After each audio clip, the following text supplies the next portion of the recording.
The scream tore through the twilight air as three armed men surrounded the stagecoach, their revolvers gleaming in the fading light of the California sunset, just outside San Francisco in the summer of 1878. Tessa Owens pressed herself against the leather seat, her heart hammering so violently she thought it might burst through her ribcage as the largest of the bandits yanked open the coach door and leveled his weapon directly at her face. "Out," he growled, his breath reeking of whiskey and tobacco. "Now, lady, or I paint the inside of this coach with your brains." Tessa's hands shook as she gathered her skirts and stepped down onto the dusty road. The driver lay slumped in his seat, blood trickling from a gash on his temple where one of the bandits had struck him with a pistol. The other passenger, an elderly merchant, had his hands raised high, his face drained of all color. "Please," Tessa whispered, hating how her voice trembled. "Take whatever you want, my jewelry, my money. Just let us go." The leader, a wiry man with a scar running from his eye to his jaw, stepped closer. His gaze raked over her in a way that made her skin crawl. "Oh, we will take what we want, but you're coming with us, pretty bird. You'll fetch a fine ransom from whoever's waiting for you in the city." "No one's waiting for me," Tessa said quickly, which was the truth. She had been traveling to San Francisco to accept a teaching position at a newly established school, leaving behind her quiet life in Sacramento. "I'm just a schoolteacher. I have nothing of value." "Then I guess we will just have to find another use for you," the scarred man said, and his companions laughed in a way that turned Tessa's blood to ice. Before she could protest further, rough hands grabbed her arms. They hauled her away from the road, into the dense forest that lined the mountain pass. She struggled, tried to scream, but one of them clamped a dirty hand over her mouth. "None of that," he hissed in her ear. "You make noise, you make trouble, and you won't live to see morning, understand?" Tessa nodded, tears streaming down her face. They dragged her deeper into the wilderness, away from the road, away from any hope of rescue. The terrain grew rougher, the trees thicker, branches tore at her dress and scratched her face. Her carefully pinned hair came loose, falling in tangled waves around her shoulders. They walked for what felt like hours, though it could not have been more than one. By the time they reached their camp, full darkness had fallen.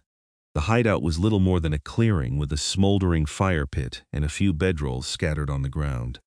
The mountains loomed around them like silent sentinels, blocking out much of the starlight. The leader shoved Tessa down near the fire.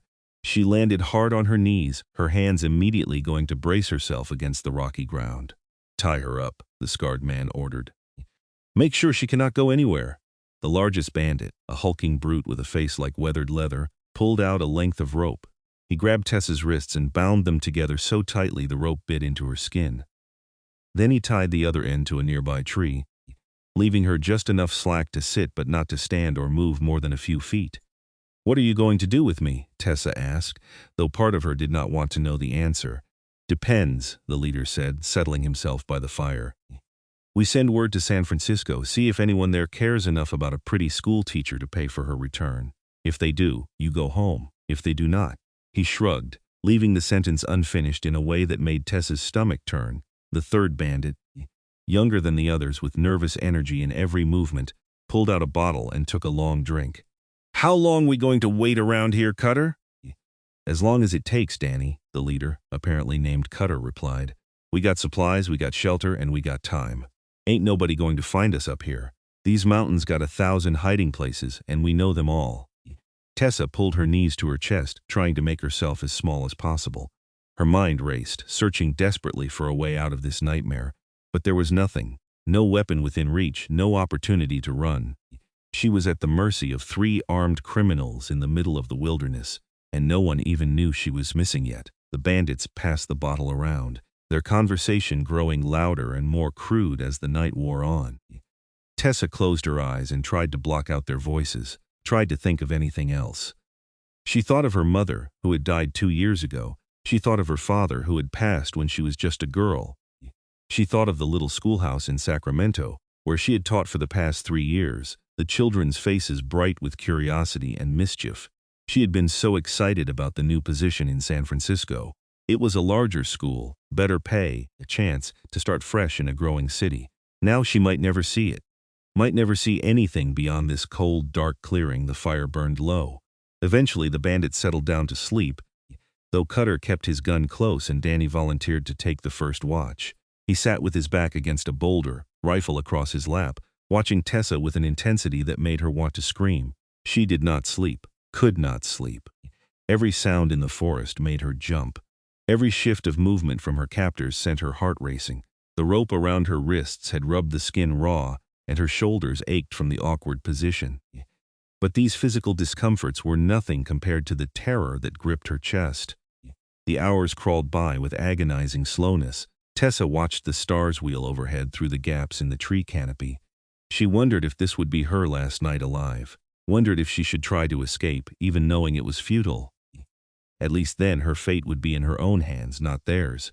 She must have dozed at some point, because she jerked awake to find the sky just beginning to lighten. Dawn was still an hour or more away, but the deepest black of night had given way to a softer darkness. The fire had died to glowing embers. All three bandits were asleep now, even Danny, who had apparently decided his watch was over. Tessa shifted, trying to ease the cramping in her legs. The movement made the rope creak softly against the tree bark. She froze, but none of the men stirred. That was when she heard it. A sound so faint she almost missed it. The soft crunch of a boot on pine needles, the whisper of movement through the underbrush. Her breath caught. Was it an animal? Another person? Hope and fear warred in her chest. A shadow detached itself from the trees. A man moving with the silence of a hunting cat. He was enormous, broad-shouldered and powerfully built, with long dark hair that fell past his shoulders. Even in the dim pre-dawn light, Tessa could see the hard planes of muscle in his arms and chest beneath his buckskin shirt. He wore a knife at his belt and carried a rifle with the easy competence of someone who had been born with a weapon in his hands. He raised one finger to his lips when he saw her watching him. His eyes, pale in the darkness, locked onto hers. There was something fierce and wild in his gaze, but also something steady. Something that said he knew exactly what he was doing. Tessa's heart pounded so loudly she was certain the bandits would hear it. But they slept on, dead to the world in their exhaustion and drink. The stranger moved like smoke through the camp. He reached Cutter first, the leader of the group. In one smooth motion, he grabbed the man's revolver from where it lay beside his bedroll and tossed it silently into the bushes. Then he moved to the large brute, disarming him just as efficiently. Danny, the youngest, was last. Only when all three weapons were secured did the stranger turn his attention to Tessa. He crossed to her in 3 long strides and knelt beside her. Up close, he was even more imposing. He had to be well over 6 feet tall, with shoulders that looked like they could carry a full-grown deer without effort. His face was handsome in a rough, weathered way, with high cheekbones and a strong jaw shadowed by several days of beard growth. But it was his eyes that held her attention. They were pale blue like ice or winter sky, and they studied her with an intensity that made her forget to breathe. "You hurt?" he asked in a low voice, barely more than a whisper. His hands were already working at the knots binding her wrists. Tessa shook her head, not trusting herself to speak. The rope fell away, and she nearly sobbed with relief as blood rushed back into her hands. The stranger caught her wrist gently, examining the raw rope-burned skin in the growing light. "Can you walk?" he asked. "Yes," she managed, though her legs felt like water. "Then we go now. Quiet as you can." He helped her to her feet, his hand firm and steady under her elbow. Tessa's legs nearly gave out after so many hours in one position, but he caught her easily, his arm sliding around her waist to support her weight. They had taken perhaps 3 steps when Danny jerked awake with a startled snort. His eyes flew open and landed directly on them. For a split second, everyone froze. Then Danny opened his mouth to yell, and chaos erupted. The stranger moved faster than Tessa thought possible for a man his size. He released her and crossed the distance to Danny in a heartbeat, his fist connecting with the younger man's jaw with a crack that echoed through the clearing. Danny went down hard and stayed down. But the damage was done. Cutter and the big brute were awake now, scrambling for weapons that were no longer there. "Run!" the stranger commanded, grabbing Tessa's hand and pulling her toward the trees. She ran. Branches whipped at her face and tore at her already ruined dress, but she kept going, the stranger's hand like iron around hers, guiding her through the darkness. Behind them she could hear shouting, cursing, the sounds of pursuit. "Stop! Damn you!" Cutter's voice rang out. "You are dead, whoever you are. Dead!" A gunshot cracked through the morning air. Tessa yelped, but the stranger did not slow. He pulled her down a steep slope, half carrying her when she stumbled. They splashed through a creek, the icy water shocking against her ankles. Up another rise, through a stand of pines so thick the branches formed a canopy overhead, more gunshots. The bandits had apparently found spare weapons, or perhaps the stranger had not gotten all of them. But the shots went wild, the shooters firing blind in the dim light and dense forest. They ran until Tessa's lungs burned and her legs trembled with exhaustion. Just when she thought she could not take another step, the stranger pulled her behind an enormous fallen log and pushed her down into a hollow beneath its roots. "Stay here," he breathed. "Do not make a sound." Then he was gone, melting back into the forest like a ghost. Tessa pressed herself into the hollow, her heart hammering against her ribs. She could hear the bandits crashing through the underbrush, closer than she would have liked, but not as close as she feared. They were shouting to each other, their voices carrying in the still morning air. Where did they go? I do not know. I cannot see anything in this damned forest. Split up. They cannot have gone far. The sounds of pursuit divided, moving in different directions. Tessa held her breath, praying they would not find her hiding spot. Minutes passed like hours. The sky continued to lighten, dawn breaking in shades of pink and gold through the trees. Then she heard a new sound, a scuffle, a grunt of pain, the thud of something heavy hitting the ground. More shouting, but different now, panicked. "It is him. It is the mountain man. Run!" Footsteps pounding away through the forest. Then silence. Tessa waited, not daring to move. What if it was a trick? What if the bandits were still out there waiting? "You can come out now." The stranger's voice, calm and steady. She crawled out from under the log on shaking hands and knees. The stranger stood a few yards away, breathing hard but seemingly unharmed. There was blood on his knuckles, but Tessa did not think it was his. "What happened?" she asked.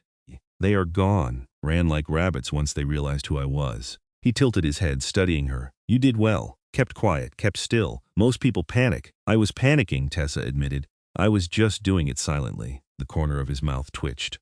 It might have been the beginning of a smile. "Smart. Come on, we need to keep moving. They might come back with reinforcements, and I would rather not be here if they do." He started walking, and Tessa hurried to keep up. Now that the immediate danger had passed, 1,000 questions flooded her mind. "Who are you?" she asked. "How did you find me?"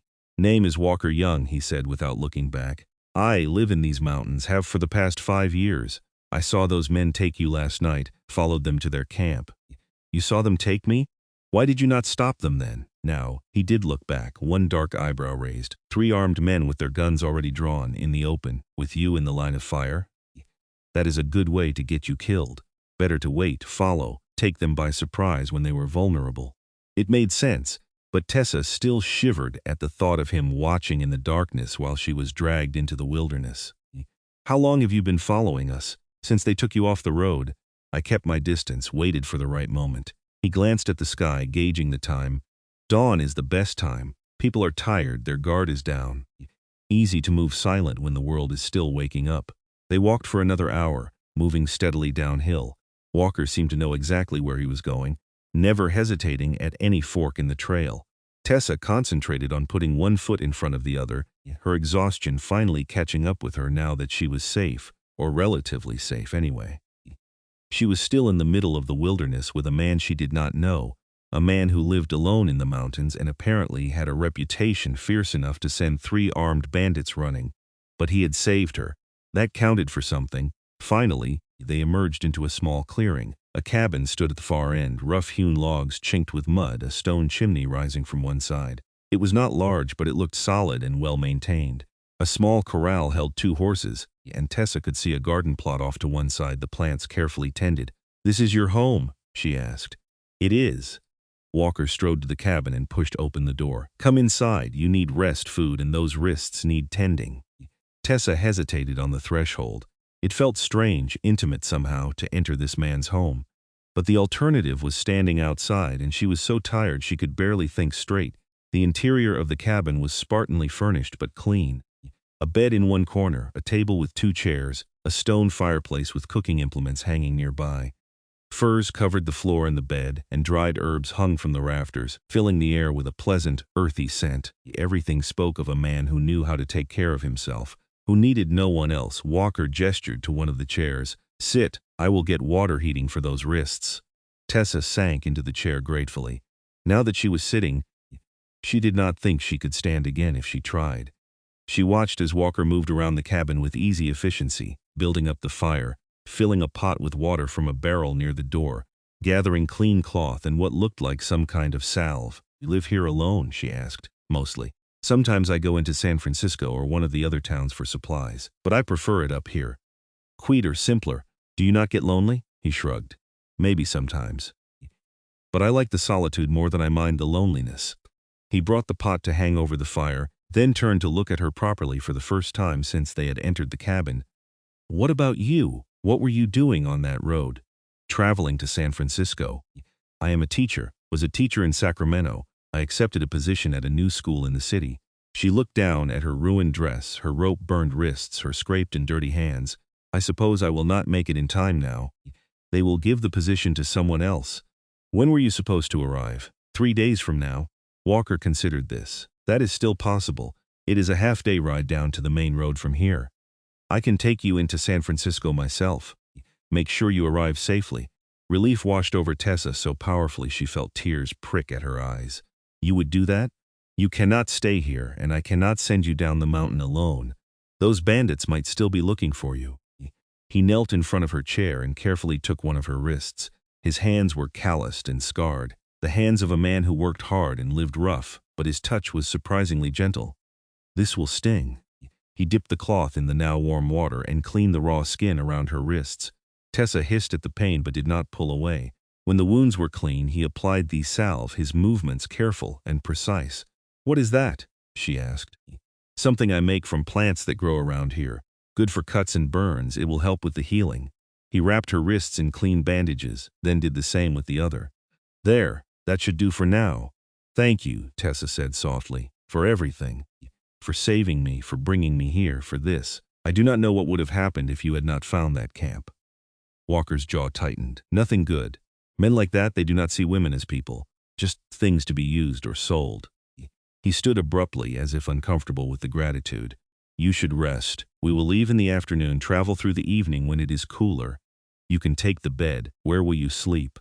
"I will not. I am going to keep watch. Make sure those bandits do not find us here." He picked up his rifle and checked it with practiced efficiency. "Sleep now. You are safe here." Tessa wanted to argue, wanted to insist that she was fine, but her body had other ideas. Now that she was warm and safe, exhaustion crashed over her like a wave. She made her way to the bed on unsteady legs and lay down on top of the furs. They were soft and warm and smelled faintly of pine and wood smoke. She was asleep before Walker even left the cabin. When she woke, the sun was high overhead, streaming through the cabin's single window. For a moment she did not remember where she was. Then it all came flooding back. The bandits, the camp, the rescue, Walker Young. She sat up slowly, testing her body. Everything ached, but it was a bearable ache. Her wrists throbbed under the bandages, but the pain was less sharp than it had been. She stood and made her way to the door, pushing it open carefully. Walker sat on a stump outside, his rifle across his knees, staring out at the forest. He turned when he heard the door, and something in his expression softened when he saw her. "You are awake. Good. How do you feel?" "Sore, tired, but better than I did." Tessa stepped out into the sunlight, lifting her face to its warmth. "Have you been sitting there this whole time?" "I have been moving around, checking the perimeter, making sure we are alone." He stood, stretching his massive shoulders. "I made some food. You should eat before we leave." Inside, he had set out bread, dried meat, and cheese on the table along with a cup of water. Tessa realized she was ravenous and ate quickly, barely tasting the food. Walker watched her with those pale, intense eyes, and she found herself blushing under his gaze. "What?" she asked when she could no longer stand the silence. "You are different than I expected." "What did you expect?" "More tears, more hysterics. Most city women would be falling apart after what you went through." Tessa bristled slightly. "I am not most city women. I grew up on a ranch outside Sacramento. My father died when I was young, and my mother and I ran that ranch ourselves for years until we had to sell it. I know how to work hard and keep my head in a crisis. I can see that." Was that approval in his voice? Tessa could not quite tell. It is a good quality. Too many people panic when things go wrong. They left in the early afternoon, Walker having saddled both horses. He helped Tessa mount the smaller of the two, a gentle mare with kind eyes, then swung up onto his own horse, a massive stallion that looked like it could run through a wall without noticing. The ride down the mountain was easier than Tessa had anticipated. Walker knew every trail, every shortcut. They moved at a steady pace, stopping occasionally to rest the horses and let them drink from the streams that crisscrossed the slopes. As they rode, Tessa found herself stealing glances at Walker. He rode like he did everything else, with a kind of unconscious grace and confidence. His body moved with the horse's gait, completely at ease. The sunlight caught the dark strands of his hair, and she could see the play of muscle in his arms and back beneath his shirt. He was handsome, she realized. More than handsome. There was something compelling about him, something wild and untamed that called to a part of her she had not known existed. "How did you end up living alone in the mountains?" she asked. Curious, Walker was silent for so long she thought he might not answer. Then he said, "I was a trapper, originally. Came west from Missouri when I was 18 looking for adventure and fortune. Did well for a few years, had a partner I worked with. Then one winter, we got caught in a blizzard. Bad one. We holed up in a cave for 3 days, but we ran out of food and my partner got sick. By the time the storm cleared, he was gone." "I am sorry," Tessa said softly. "It was 5 years ago now. I blamed myself for a long time. Should have been more prepared. Should have seen the storm coming sooner. Should have done something different. Eventually I realized that I could not change the past. But I also realized I was done with partnering, done with being responsible for anyone else's survival. So I built the cabin, learned to live alone. It is simpler that way." "Is it?" Tessa asked. "Simpler, I mean. It seems to me that living alone would be harder, not easier. Harder on the body, maybe, but easier on the heart." He glanced at her, and there was something raw and unguarded in his expression. "When you are alone, you cannot let anyone down, cannot fail anyone. You saved me," Tessa pointed out. "You did not fail me. That is different. That was just doing what was right. Anyone would have done the same." "I do not think that is true. Most people would have ridden on, told themselves it was not their problem." Walker did not respond to that, but Tessa thought she saw a flicker of something in his eyes. Surprise, maybe, or pleasure. They reached the main road as the sun was beginning to set. Walker pulled his horse to a stop at the edge of the tree line, studying the road carefully before venturing out. "We will camp here tonight," he said. "Make the rest of the journey to San Francisco in the morning. Is that safe? What if the bandits are still looking for me? They will not find us. I know how to hide a camp so it cannot be seen or tracked." He dismounted and reached up to help Tessa down. His hands circled her waist easily, and she was suddenly vividly aware of his strength, his size, his closeness. Her feet touched the ground, but he did not immediately release her. For a moment they stood there, her hands on his shoulders, his on her waist, barely a breath between them. Tessa's heart began to race, and not from fear this time. Then Walker stepped back, releasing her so quickly she almost stumbled. "I will make camp. Stay close." He set up their camp with the same efficiency he did everything else. A small fire, carefully placed so the smoke would dissipate in the trees. Bedrolls positioned to take advantage of the natural shelter of a rocky overhang. Food laid out for a simple meal. They ate in comfortable silence, the darkness gathering around them. The fire crackled and popped, and somewhere in the distance, an owl hooted. It should have been frightening, being back out in the wilderness after what had happened. But with Walker nearby, Tessa felt safe, protected. "Tell me about teaching," Walker said suddenly, breaking the silence. "Why did you choose that?" Tessa smiled, surprised by the question. "I love children, love watching them learn and grow, and I believe education is important, especially out here. The more people know, the better they can make their lives. My mother was the one who taught me to read and write. She said, knowledge was the one thing no one could ever take away from you." Sounds like a wise woman. She was. I miss her every day. Tessa poked at the fire with a stick. "What about you? Do you miss anyone from your old life? Family? Friends?" "My parents died when I was young. Fever took them both within a week of each other. I had a sister, but she married a farmer in Missouri. We lost touch years ago," he shrugged. "That is part of why I do not mind the solitude. I got used to being alone a long time ago. That must have been hard. Losing your parents so young." "It was, but it made me strong. It made me able to survive on my own." He looked at her across the fire, his eyes gleaming in the firelight. "What about you? Any family waiting for you in San Francisco?" "No, just the school. I suppose they are my family now, the children and the other teachers." "No husband? No sweetheart?" Tessa shook her head. "I was engaged once a few years ago, to a rancher's son from near Sacramento. But he decided he wanted a wife who would stay home and keep house, not one who wanted to work. We broke it off, his loss." The words were simple, but something in the way Walker said them made Tessa's breath catch. She looked up and found him watching her with an intensity that made her pulse quicken. "We should sleep," he said abruptly, standing. "We have a long ride tomorrow." Tessa lay awake for a long time after Walker had banked the fire and settled on his own bedroll. She could hear his breathing in the darkness, slow and steady. He was close enough that she could reach out and touch him if she wanted to. She did want to, she realized with a start. Wanted to know if his skin was as warm as it looked, if his muscles were as hard. Wanted to see if he would touch her back. It was madness. She had known this man for barely a day. He was a stranger, a mountain man who lived alone and wanted no part of civilization. In a few hours he would take her to San Francisco and disappear back into his wilderness, and she would never see him again. The thought made her chest ache in a way she did not understand. They set out at dawn, riding hard. The road was busy now, with wagons and other travelers heading toward the city. Tessa could smell the ocean, salt and brine on the breeze. The landscape changed, the towering mountains giving way to rolling hills. Then to the outskirts of San Francisco itself. The city was enormous, sprawling, chaotic. Buildings packed together, streets full of people and horses and noise. After days in the quiet wilderness, it was overwhelming. Walker led them through the streets with surprising confidence for a man who claimed to prefer solitude.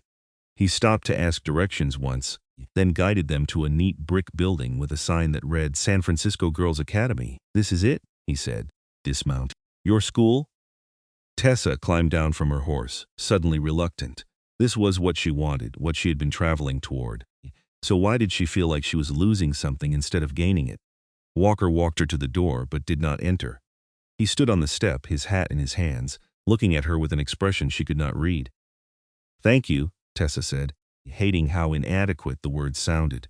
"For everything. You saved my life. Just did what was right," he said gruffly. Anyone would have done the same. No, they would not have.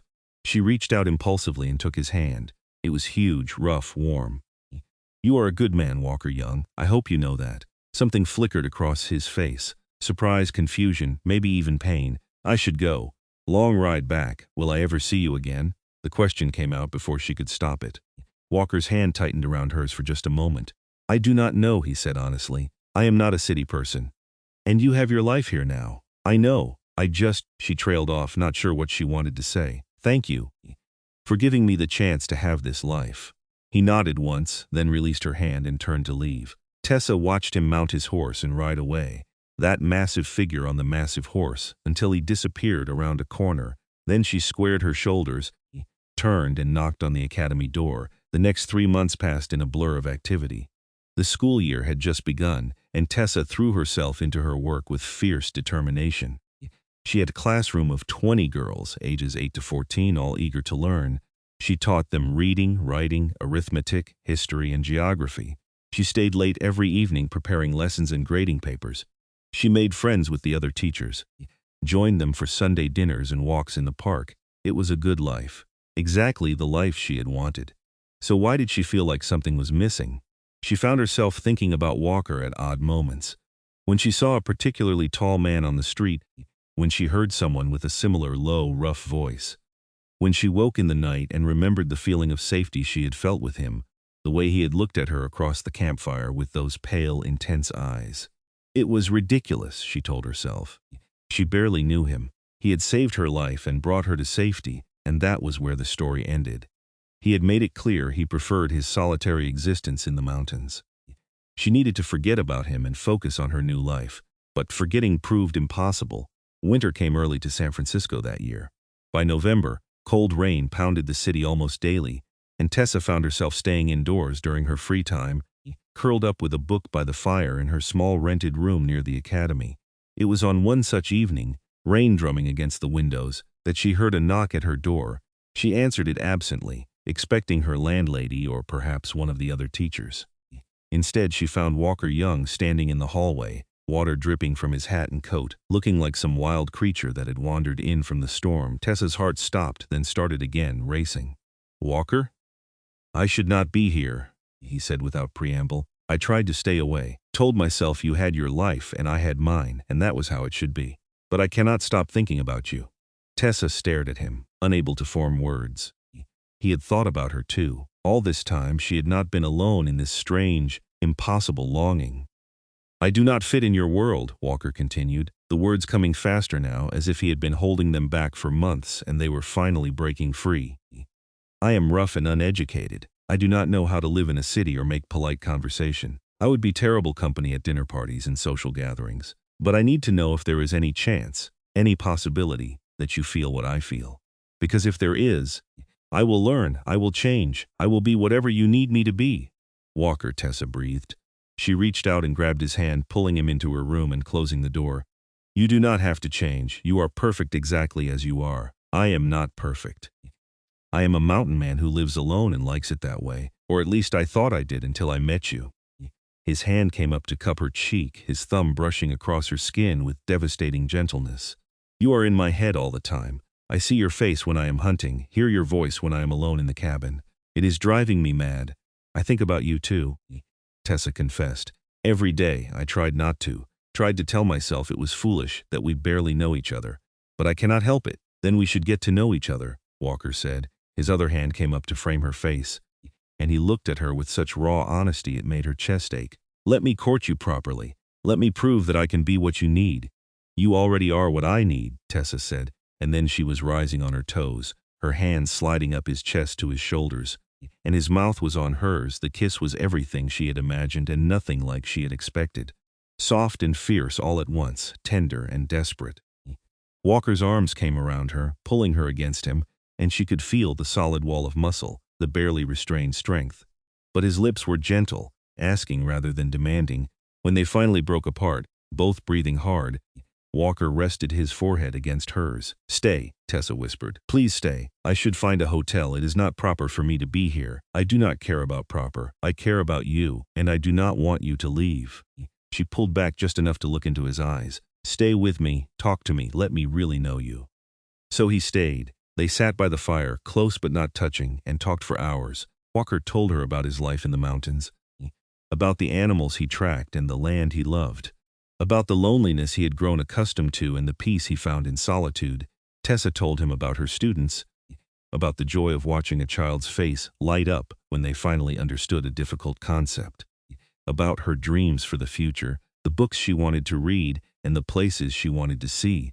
They talked until the fire burned low and the rain stopped, until the sky began to lighten with approaching dawn. And somewhere in those quiet hours, Tessa realized something. This was not just attraction or gratitude or some fleeting infatuation. This was real. This was love. She must have dozed off, because she woke to find herself curled on the couch with her head on Walker's shoulder. His arm was around her, holding her secure, and his breathing was slow and steady. He was asleep too, his head resting against the back of the couch.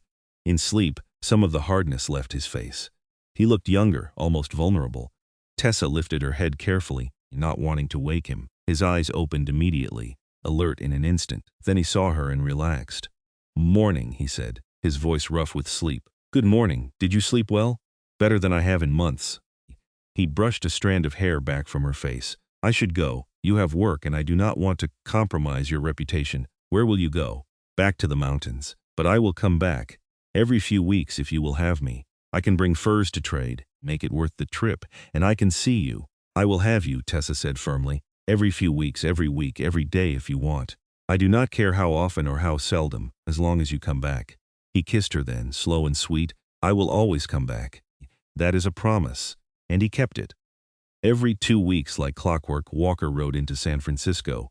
He would arrive in the evening after Tessa's classes were finished, and they would spend precious hours together. Sometimes they went for walks along the waterfront. Sometimes they had dinner in a small restaurant where no one knew them. More often they simply sat in Tessa's room and talked, learning each other in the way new lovers do. Tessa learned that Walker was quietly brilliant, with a deep understanding of nature and survival that came from years of observation and experience. She learned that he had a dry sense of humor that emerged once he was comfortable, and that he loved to read. Though he rarely had access to books, she bought him books, stacking them in a corner of her room for him to borrow. He read them voraciously, returning each one with thoughtful comments and questions. Walker learned that Tessa was braver than she gave herself credit for, that she had a fierce protective streak when it came to her students, and that she loved the city but missed the open spaces of the ranch where she had grown up. He started bringing her small gifts from the mountains, wildflowers pressed between pages of books, a perfectly smooth river stone, a hawk feather, things that seemed insignificant but meant the world because they came from him. Winter gave way to spring. The rain stopped and the city bloomed with new life. Tessa's students thrived under her teaching, and the academy administrators praised her work. Everything was perfect, except that every time Walker left to return to the mountains, Tessa's heart broke a little. And every time he came back, she saw the same pain in his eyes. They could not go on like this forever. Something would have to change. The realization came to a head one evening in late April. Walker had arrived that afternoon, earlier than usual. He seemed restless, pacing Tessa's small room like a caged animal. "What is wrong?" Tessa asked, watching him with concern. "This is not enough," Walker said abruptly. He stopped pacing and turned to face her. "Seeing you every 2 weeks for a few hours at a time, it is not enough. I want more. I want everything." "So do I," Tessa admitted. "But I do not know how. My work is here. Your life is in the mountains. How do we bridge that gap? Come with me." Tessa blinked. "What?" "Come with me, to the mountains. Live with me." He crossed to her in 2 long strides and took her hands. "I know it is asking a lot. I know you love teaching in the city and your life here. But I am asking anyway, because I love you, Tessa. I love you so much it terrifies me, and I cannot keep living half a life where I only see you in stolen moments. You love me." Tessa's voice came out as barely a whisper. "Yes, God help me, I do. I tried not to. Tried to tell myself it was impossible, that we were too different. But I love you anyway." His hands tightened on hers. "You do not have to answer now. Think about it. But know that I will do whatever it takes to make you happy. If you need to stay here, I will find a way to come to the city more often. I will even move here if that is what you need, though I will not lie and say I would not hate every minute of it." "I love you too," Tessa said, and watched his eyes widen in surprise and fierce joy.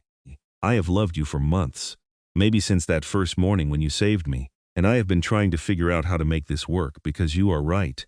This is not enough. I want more too." "Then come with me," Walker said again. "I know my cabin is small and rough. I know life in the mountains is hard.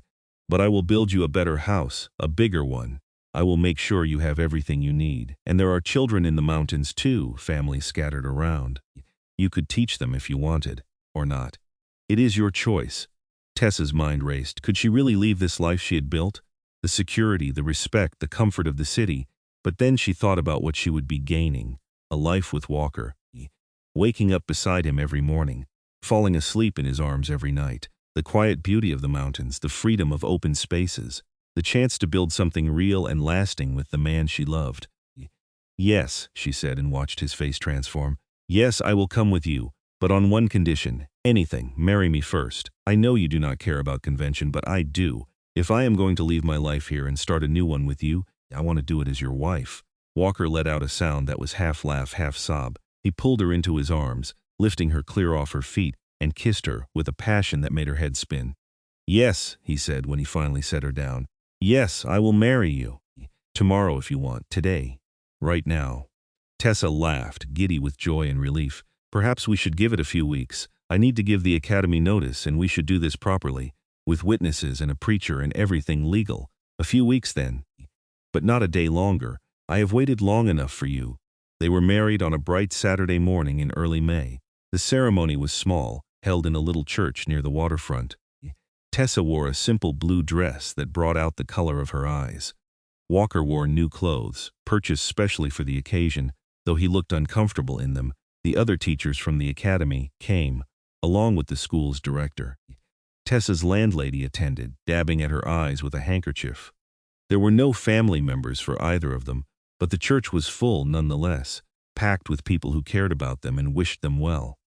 When the preacher pronounced them husband and wife, Walker kissed her with a tenderness that brought tears to Tessa's eyes. This was real. This was forever. They spent their wedding night in a hotel, the finest one Tessa had ever seen. Walker had insisted, saying that if they were doing this properly, they were doing everything properly. The room had a real bed with clean sheets and pillows, a washstand with a porcelain basin, even a vase of fresh flowers on the table. Walker was nervous, Tessa realized with surprise and affection. This enormous, confident man who could track a deer through a forest and face down armed bandits was nervous about their wedding night. "It is just me," she said softly, reaching up to touch his face. "Walker, it is just me, I know. I just want to do this right. Want to make you happy. You do make me happy, more than anyone ever has." She began unbuttoning his shirt, her fingers steady even as her heart raced. "Let me make you happy too." They came together slowly, learning each other's bodies with the same care they had learned each other's minds and hearts.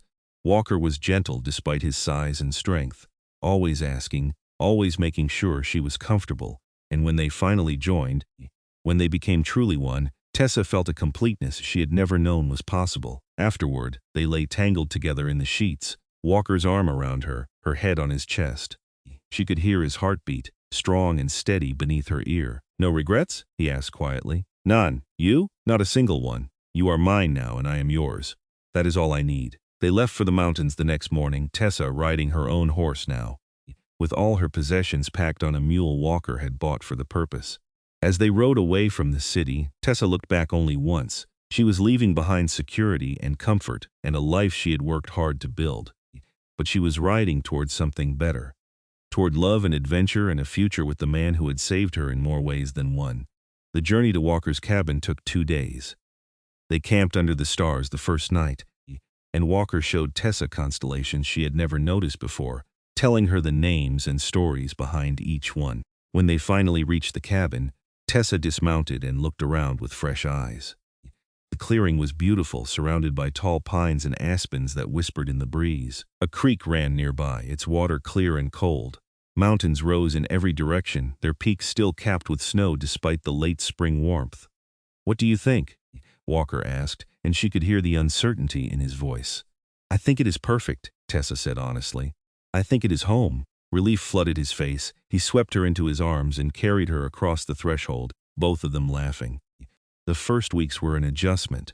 Tessa had to learn how to cook over an open fire, how to draw water from the creek, how to wash clothes without the conveniences of the city. Her hands, which had softened during her time in San Francisco, became rough and calloused again. But she did not mind. Walker was patient, teaching her everything she needed to know, and in return she taught him. She read to him in the evenings, sharing the books she had brought. She showed him how to write more than just his name, opening up a whole new world of communication. They fell into a rhythm. Walker would hunt and trap, providing meat and furs. Tessa tended the garden, which was much larger than she had first realized, growing vegetables and herbs. They worked together to improve the cabin, adding shelves and a better chimney and a real door that latched properly. And true to his word, Walker began building a new house, not to replace the cabin, but as an addition, a real home with separate rooms and glass windows and everything she could need. Summer came, warm and golden. Tessa discovered the families Walker had mentioned scattered throughout the mountains. They were few and far between, but they existed. Trappers and prospectors with wives and children living on the edge of civilization.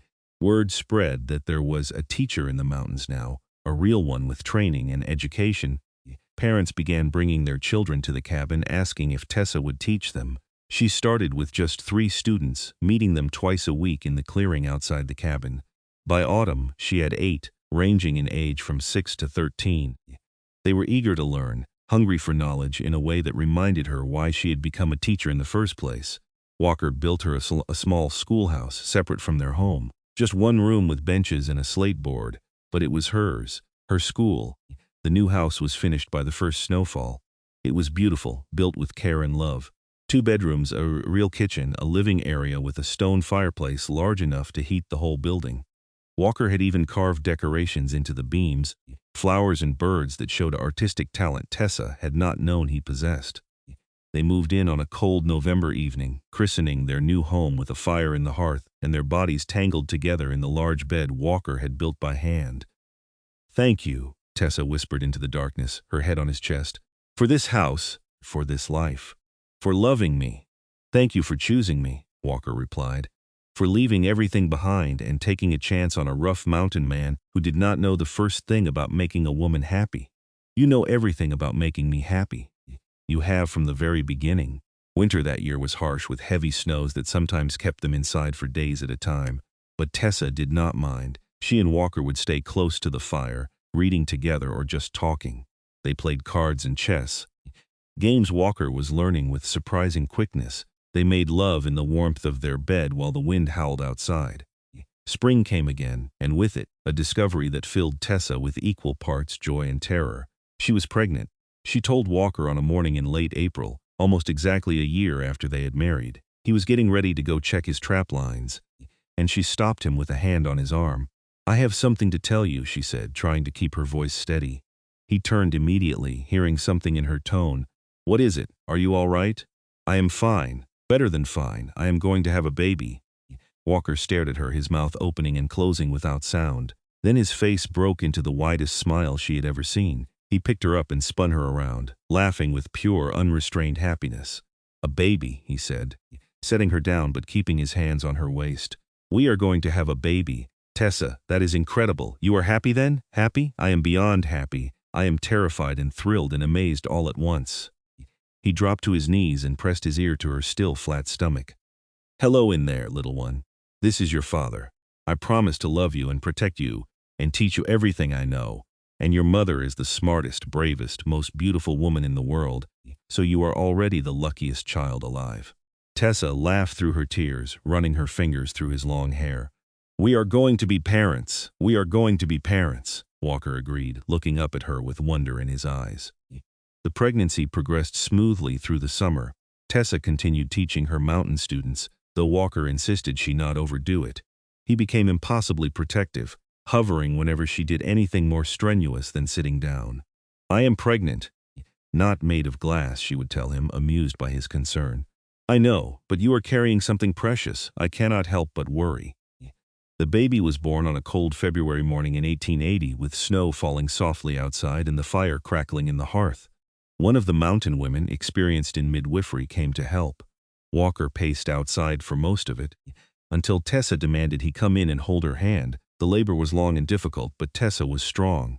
When their son finally entered the world, wailing with impressive volume, Walker cried, actual tears running down his face as he held the tiny, red-faced baby for the first time. "He is perfect," Walker breathed. "Absolutely perfect." They named him William, after no one in particular, but because they both liked the name.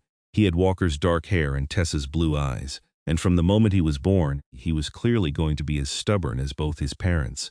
Life settled into a new rhythm. Tessa's school went on hiatus while she recovered and adjusted to motherhood, but she returned to teaching part-time once William was a few months old, with Walker watching the baby while she worked. Walker proved to be a devoted father. Patient and gentle, despite his rough exterior, he would spend hours with William, talking to him in that low, steady voice, showing him leaves and rocks and teaching him the names of birds, even though the baby could not possibly understand yet. As William grew from infant to toddler, it became clear he had inherited the best of both parents. He was curious and adventurous like Walker, always wanting to explore and discover. But he was also thoughtful and quick to learn like Tessa, picking up words and concepts with ease. More children followed.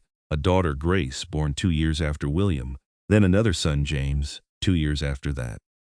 The house that had seemed so large now felt perfectly sized, filled with the noise and chaos and joy of a growing family. Tessa continued teaching, her little mountain school becoming something of a legend in the surrounding area.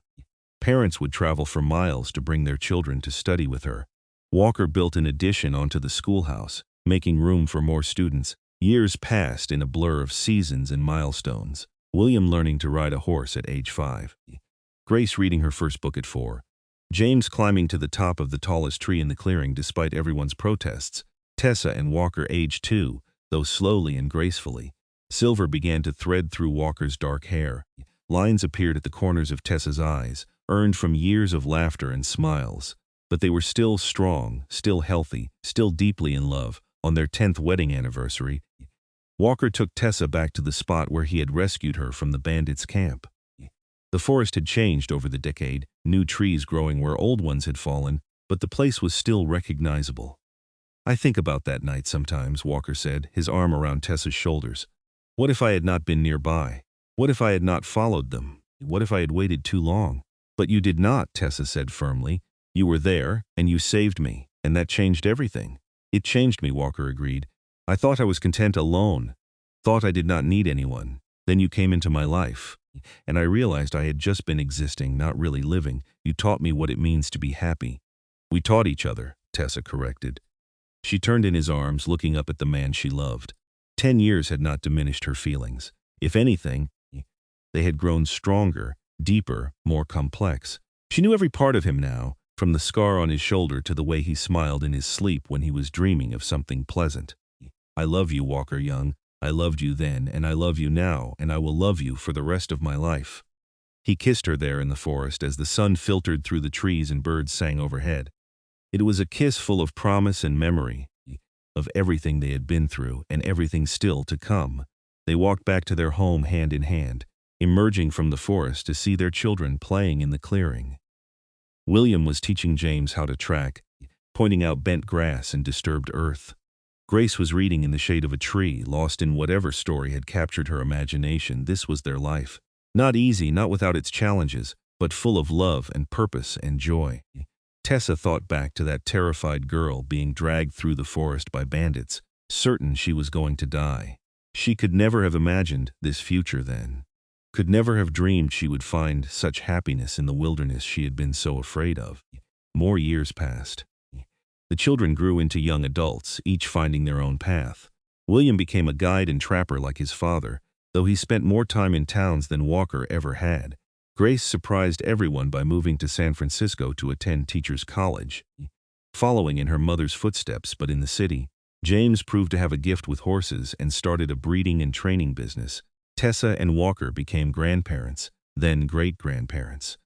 Their home remained the heart of a sprawling, loving family that gathered every summer and winter, filling the house and the clearing with noise and warmth. They grew old together, their bodies slowing but their spirits undimmed.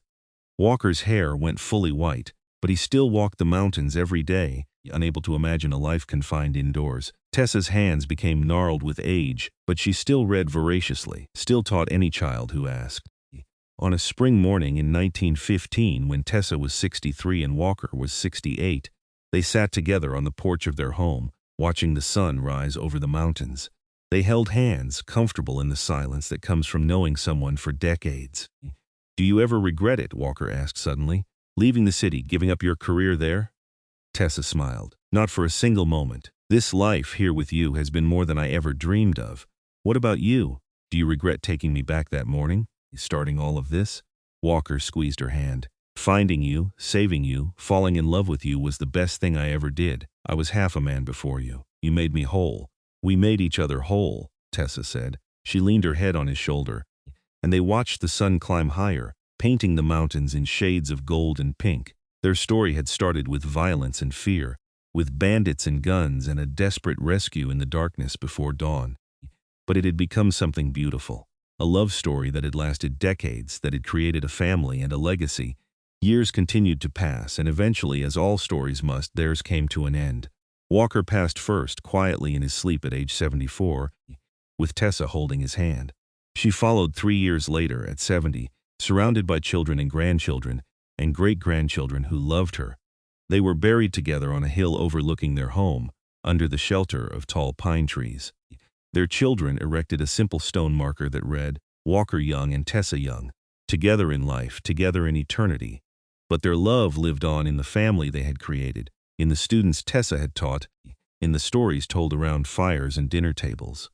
The story of the mountain man who saved a schoolteacher from bandits, who fell in love and built a life in the wilderness. A story of courage and devotion, of two people who found each other against all odds and chose to build something beautiful together. In the mountains of California, their home still stood, maintained by generations of descendants who understood the importance of preserving this place where their family's story began. Children still played in the clearing. The schoolhouse, expanded and modernized, still served the scattered mountain communities.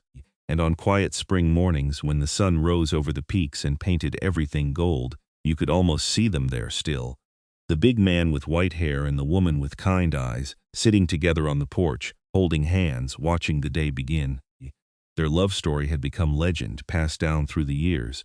But to those who knew them best, to their family and descendants, it was more than legend.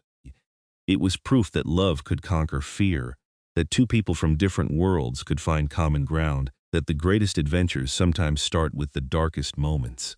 Tessa had been taken off the road at gunpoint by bandits who meant her harm. Walker had found their camp before sunrise and taken her back, saving her life. But in doing so, he had given her so much more than safety. He had given her love, partnership, a family, a purpose, and she had given him the same. They had started as rescuer and rescued. They had become husband and wife, then parents, then grandparents, then legends. But through it all, from that first moment when Walker's pale eyes had met hers in the darkness of the bandit camp, To the last moment when Tessa's hand had held his as he took his final breath, they had been one thing above all else. They had been each other's home, each other's shelter in the storm, each other's greatest adventure and deepest comfort. They had been, simply and profoundly, each other's everything, and that love, that extraordinary, enduring love born from tragedy and nurtured through decades of joy and hardship, was their legacy. Not just to their children and grandchildren, but to everyone who heard their story and dared to believe that true love was possible, that it was worth fighting for, worth risking everything for, worth building a life around. The mountain man and the schoolteacher, Walker and Tessa, two souls who found each other in the darkness and chose to walk into the light together, hand in hand, for the rest of their lives. It was a story for the ages, but more importantly, it was their story, real and true and absolutely perfect in every imperfect way. A testament to the power of love, the strength of commitment, and the beauty that can emerge when two people choose each other, again and again, every single day. And in the end, that was all that mattered. Not the dramatic rescue or the dangerous bandits or even the beautiful mountains where they built their life. What mattered was the choice they made, to love, to trust, to build something together that would last far beyond their own lifetimes. That was the real story. That was what made it all worthwhile. That was the happy ending they had earned and deserved and created together, one day at a time for more than 40 years. And it was perfect.